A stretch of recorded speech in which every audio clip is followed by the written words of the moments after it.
ลาววิกฤตเงินกีบอ่อนค่าและหนี้สาธารณะพุ่งตั้งแต่ปี 2020 ประเทศลาวมีหนี้สินสาธารณะและหนี้ค้ำประกันถึง 13.347 ล้านดอลลาร์สหรัฐคิดเป็น 72% ของ GDP ปัจจุบันสาธารณรัฐประชาธิปไตยประชาชนลาวพวมเผชิญกับวิกฤตการณ์ด้านเศรษฐกิจอย่างหนักหน่วงมีปัจจัยสำคัญหลายอันที่ส่งผลกระทบต่อมูลค่าเงินกีบ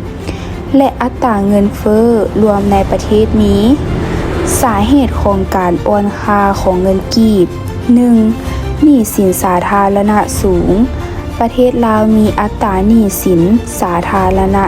ต่อ GDP สูงโดยเฉพาะหนี้สินต่างประเทศได้เพิ่มภาระการชำระหนี้สินและสร้างความกดดันให้กับเงินกีบอ่อนค่า 2. คลังสำรองเงินตราต่างประเทศลดลงและการขาดดุลการค้ากับประเทศเพื่อนบ้านเช่นประเทศไทยเฮ็ดให้คลังสำรองเงินตราต่างประเทศของเราลดลงจำกัดความสามารถในการรักษาเสถียรภาพของเงิน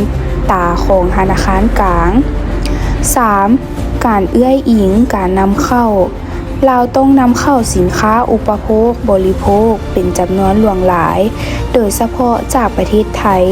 เฮ็ดให้ความต้องการการเงินตราต่างประเทศเพิ่มขึ้นเมื่อเงินกีบอ่อนค่าราคาสินค้านำเข้าก็เพิ่มขึ้นและผลกระทบของอัตราเงินเฟ้อค่าครองชีพสูงอัตราเงินเฟ้อสูงเฮ็ดให้ราคาสินค้าและการบริการเพิ่มขึ้นอย่างต่อเนื่องประชาชนโดยเฉพาะแม่นกลุ่มที่รายได้ต่ำมีความยุ่งยากในการดำรงชีวิตของเขาเจ้าการอ่อนค่าของเงินกีบอย่างต่อเนื่องเฮ็ดให้การนำเข้าแพงขึ้นและส่งผลกระทบต่อความสามารถของรัฐบาลในการชำระหนี้สินต่างประเทศและมาตรการของรัฐบาลลาวการเปลี่ยนแปลงบุคลากรรัฐบาลปลดผู้ว่าการธนาคารกลางออกไปเพื่อหาผู้ที่จะแก้ไขปัญหาทางด้านเศรษฐกิจให้มีประสิทธิภาพหลายขึ้นส่งเสริมการนำใช้เงินกีบ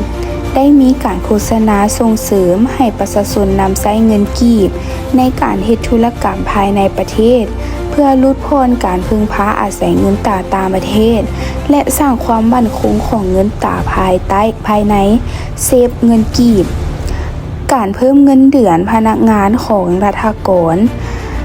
ฐบาลวางแผนที่จะเพิ่มเงินเดือนต่ำสุดของพนักงานรัฐเพื่อช่วยลดพ้นผลกระทบจากการเพิ่มขึ้นของค่าครองชีพ